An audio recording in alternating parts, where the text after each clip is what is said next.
I'd like to start, I want to use the character of King David to do a bit of, counseling. I think that his character is so much like so many of us. If we could, at different stages of his life, act as his counselors, I think perhaps things wouldn't have turned out the way they did, but also we can learn some things. I want to go to 1 Samuel chapter 16. David's family of origin. We want to understand what was happening in his family of origin. Saul is the current king of Israel, not doing a job that God appreciates. He really is not honoring God.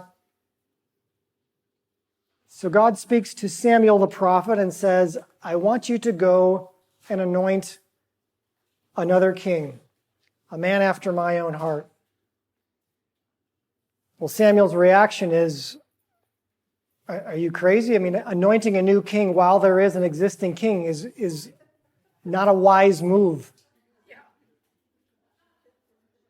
So they kind of work it out that he'll go and say that there's a sacrifice to be done. And so he sends him to Bethlehem, to the family of Jesse. Has Jesse bring his sons before him. And the first one, Samuel says, this is the one. He's tall, he's beautiful, he's handsome, he's strong. And God says, I've rejected him. It's interesting that God doesn't tell Samuel, I want you to go and anoint a boy named David. You're going to find him. He just says, why wouldn't he give him specific instructions? This is a dangerous mission he's on. But had he given him specific instructions, we would never hear that famous quote, man looks at the outward appearance, but the Lord looks on the heart. And after Samuel says to Jesse's oldest handsome son, this is the one, God says, man looks at the outward appearance.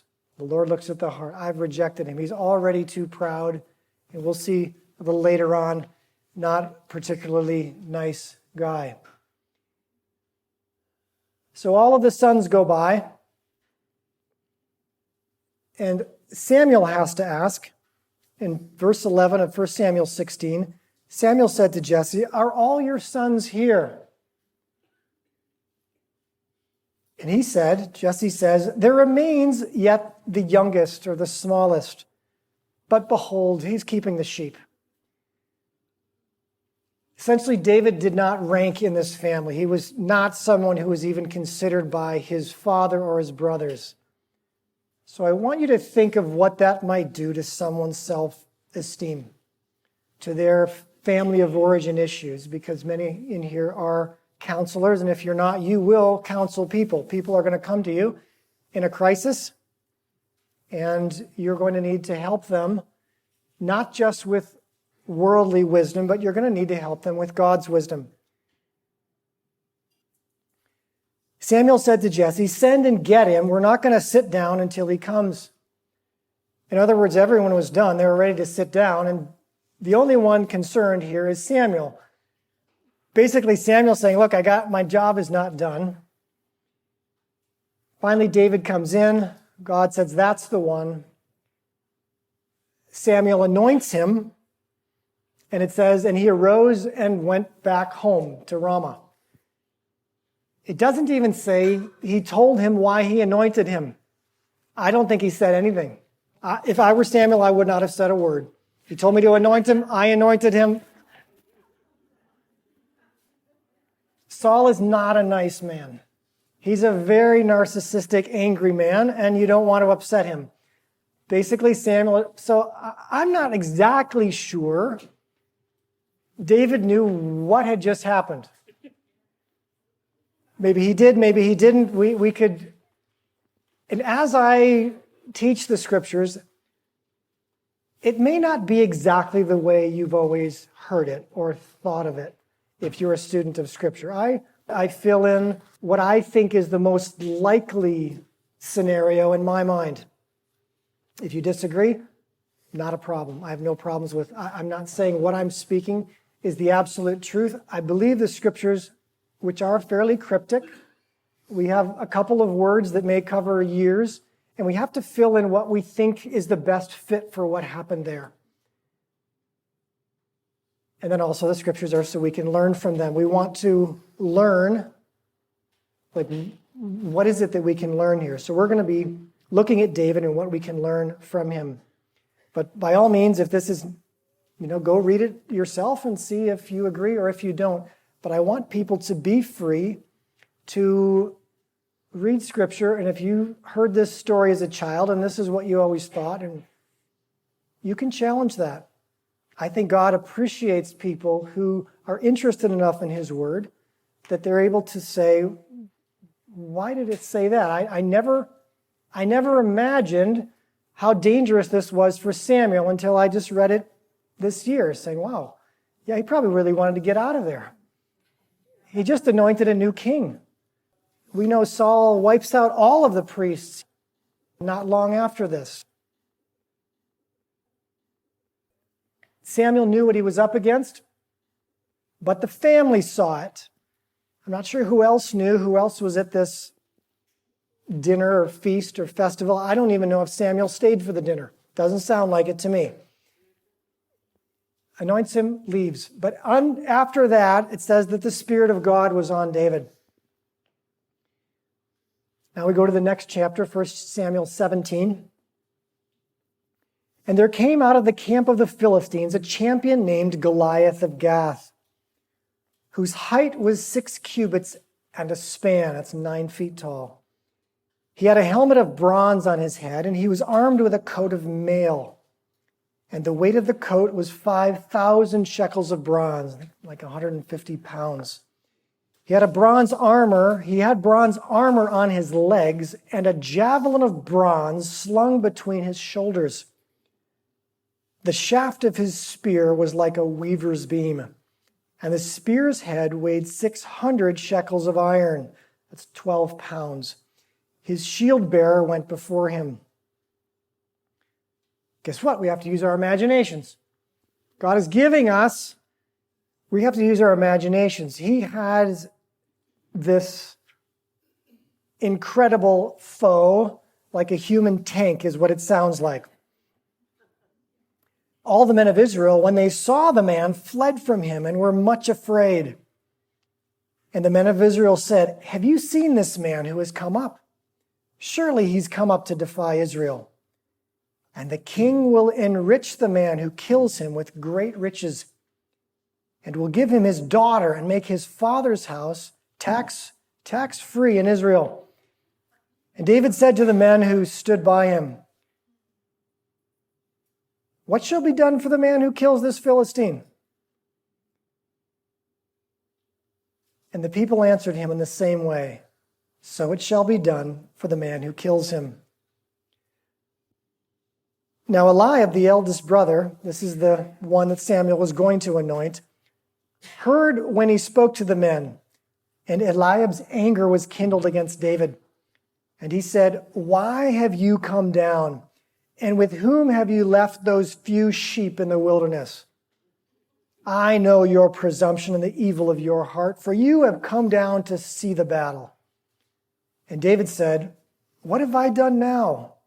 Was it not just a question? Was it not just a word? And he turned away from him toward another and spoke in the same way.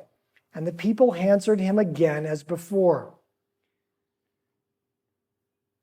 3 times David asks, what's going to be done for the man who kills this giant? It's interesting. We read that. We don't always pick up. Why is this so important to David? Riches, king's daughter, tax-free for your family. Well, one way to get your family happy with you is to get them tax-free. And one way to get into the palace is to marry the king's daughter. I wonder if he's thinking, oh, I see what God's doing. I see how I'm going to get into the palace. Maybe. So David has this incredible confidence. And maybe people said, well, the only people Samuel anoints is our kings. Maybe you're supposed to be the next king. I don't know. He could be thinking this. His imagination has to be moving. He has to be imagining something, or you don't go up against a giant like this without a very healthy imagination. He also, I believe, had to imagine himself marrying the princess. He had to be thinking, okay, this is how it's going to work. I can get in through the back door. So when the words that David spoke were heard, they repeated them to Saul. So King Saul sends for him. David says, your servant will go and fight the Philistine. And Saul said to David, you're not able to go up against this Philistine to fight with him, for you are but a youth, and he has been a man of war from his youth. David imagines that he can kill this giant. David said to Saul, your servant used to keep sheep for his father, and when there came a lion or a bear and took a lamb from the flock, I went after him and struck him and delivered it out of his mouth. And if he arose against me, I caught him by his beard and struck him and killed him. Your servant has struck down both the lions and the bears. This Philistine shall be like one of them, for he's defied the armies of a living God. And David said, the Lord who delivered me from the paw of the lion and the paw of the bear will deliver me from the hand of the Philistine.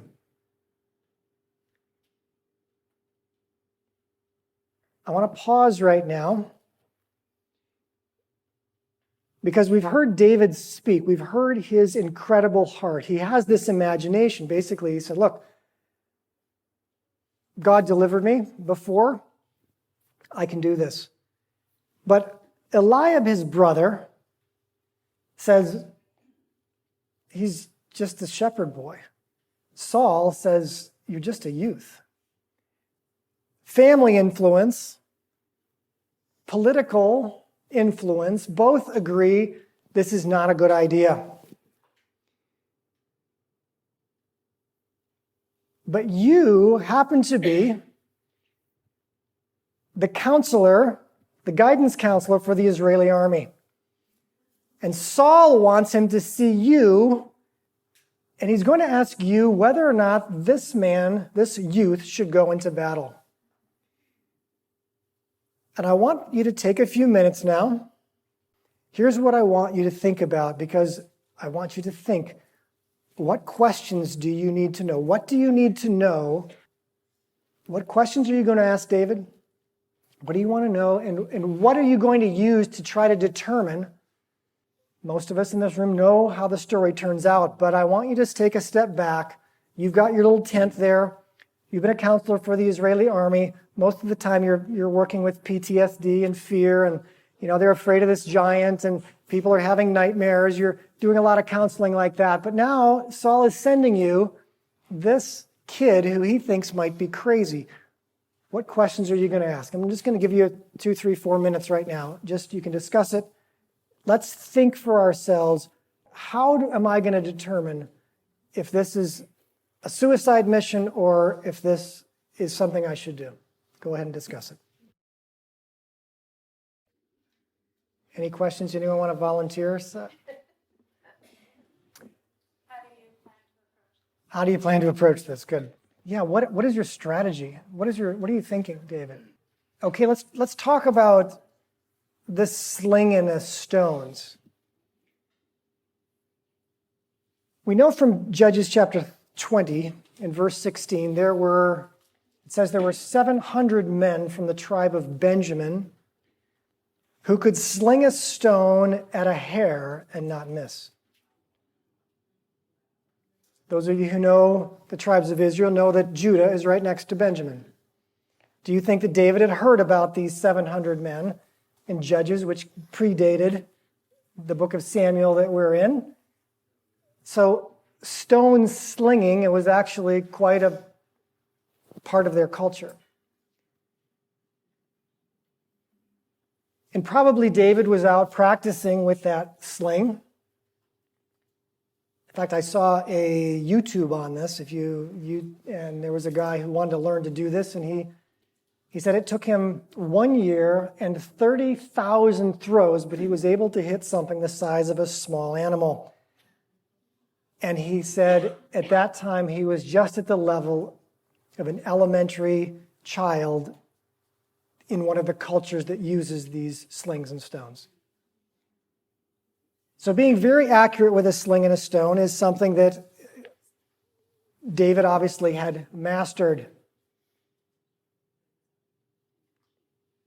This thing about the lion and the bear, I think I would say, tell me a little bit about the lion. I want to hear more about the lion and the bear, because that seems like the way I read it. I caught him by the beard and struck him. It sounds like Hercules. It sounds a little mythological. This is the stuff of legend. This is a young boy. And so I'm thinking through this. It says, he delivered me from the paw of the lion and the paw of the bear. So a lion's paw and a bear's paw is going to be longer than a 15, 17-year-old boy's arm, but not longer than his sling. Never heard anyone talk about this, but this is my thought. He saw the lion carrying off the sheep. He slung the stone, hit the lion hard enough, it dropped the sheep, but became angry and came back at him. Now it said, I caught him by the beard.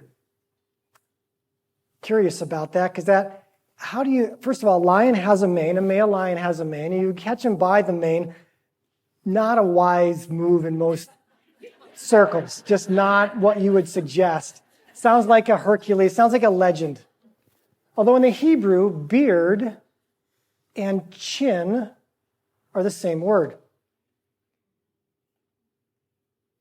So catching him by the chin is even worse, but what if he had a stone in his sling and he was slinging it and he caught him? Like I would say, I caught him on the chin. Caught, the word in Hebrew means it restrained him. One of the translations, I seized him by the beard. Whatever he did stopped the forward progress of this animal. Those stones, by the way, they're not little skipping stones. They look like tennis balls. They look like baseballs. They're enormous stones. And they were very, very well trained. And if you're slinging this thing along, and it's longer than your arm, and you time it just right, you will break the jaw of the lion or the bear, and he can't open his mouth. It hurts him now to open his mouth. What's he going to do? Just sit there until you clobber him in the head with your stone. We know that when David killed Goliath, there was no spear, no knife in his hand. This was all sling. But as I looked at this, and you can look at it again, I believe it was distinctly possible when he says, I caught him by the chin, or I caught him on the chin. He was slinging this thing around, and when it came at him, he just whack, broke the jaw of the lion, and then smashed it in the head and killed it. He said, I struck him and I killed him. He didn't grab it by the mane. That's craziness. Naomi and I read these stories together, and we try to come up with what's the best fit here. Why does it say that? And you have to use your imagination. Sometimes you have to go, and there are a lot of programs. You can just find what the Hebrew word was and what that word could also mean, because Hebrew can also be very cryptic. What's the best fit for you? So David was so incredibly confident with this sling. Basically, he never missed. He killed a lion. And it wasn't just a one-off. Then a bear came at him. Now a bear doesn't even have a beard, so it had to be something else. I believe it was chin. He said, I'm not scared of anything. I've got this sling, and whatever I aim it at is going down. He's been practicing with this sling. But what is he practicing for? What is in his imagination is he thinking, I hope I'm the best shepherd in all of Israel. I want to be the best shepherd. I want to keep the most sheep. No, he's practicing for war. His brothers are all in the army. He keeps, in his imagination, everything he's hitting is training for war. This is just part of his dream. Guys, you're playing basketball. What are you practicing? At the buzzer, at the buzzer. The shot goes up. You're always practicing what? Something where you're going to be the hero. What do you think he's practicing? I'm taking the giant down. He's been practicing this in his imagination for years. This is his dream come true. And he sees he never misses. Basically, all the kids his age are looking for. What do the boys talk about? How good are you with your sling? When are we going to get to fight in the battle? And even so, his older brother is ridiculing him. You can tell there's tension. So the big question you have to ask David, now you're convinced technically he can do it, but you, being a godly counselor, are going to say something else. David, what is your spiritual journey? Tell me where you are spiritually. What has happened to you? He said, well, I mostly take care of the sheep, but I write songs and I worship God when I'm out with the sheep. Huh. Well, I don't hear that a lot, you say, as a counselor. That's interesting. Yeah, I write songs. I play music.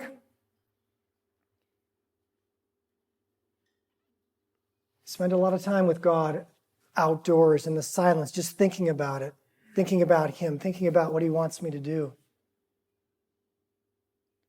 Anything else happen to you spiritually? Well, yeah, this prophet came not long ago. And he poured oil on my head and he took off. Oh, that. Samuel came. Yeah, he came, didn't say much, just poured oil on my head and, off he went. And ever since that happened, it's been amazing. I've got a lot more courage. He said, and anyone that uses God's name in vain, I get very angry with them. And part of what we read is that this giant was defying God. He was defying Israel, defying God's people. He said, that just makes me angry. And you think about it and you look at this boy and you say, I know everyone else seems to think you can't do this. But what I'm hearing you say and what I see in you is that the favor of God is truly, clearly on you. And I believe he wants you to go and fight this Philistine. David says, wow, nobody else encouraged me. Everyone's against me. Can you imagine what it's like trying to keep your imagination on track when your family, your oldest brother, and the king of the nation of Israel says, not a good idea. But you, counselor, thank you for encouraging me. This is just what I needed. I hope you keep encouraging other people.